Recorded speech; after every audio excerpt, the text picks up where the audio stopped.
शिक्षक, उपस्थित मान्यवर, गुरुजन वर्ग व माझ्या बालमित्रांना, आज स्वातंत्र्य दिन हा उत्सव साजरा करण्यासाठी इथे जमलेलो आहोत. जे स्वातंत्र्य आपण अनुभवत आहोत ते सहजासहजी मिळालेले नाही. त्यासाठी महात्मा गांधी, भगतसिंग, सुखदेव, राजगुरू, बाबा गणेश कुमार, लाला लजपत राय, सावरकर, सुभाषचंद्र बोस यासारख्या क्रांतिकारकांनी आपले रक्त सांडले, घरादारावर तुळशीपत्र ठेवले.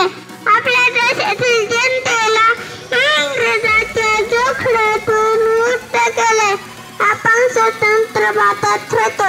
समाजात सगळीकडे भ्रष्टाचार, गुन्हेगारी, फसवेगिरी, मारामारी या गोष्टी बघायला मिळतात. ते सर्व पाहिल्यावर मनाविचार वाटते, हे मेरे वतन के लोगों, जरा याद करो कुर्बानी, जिससे रहे उनकी, जरा याद करो कुर्बानी. एवढं बोला मी माझी शेवटी समजते. जय हिंद. भारत माता की मन. भारत माता की. भारत माता की. स्वातंत्र्य दिनाचा स्वातंत्र्य दिनाचा स्वातंत्र्य दिनाचा परत एकदा वंदे मन मन मन मन वंदे वंदे वंदे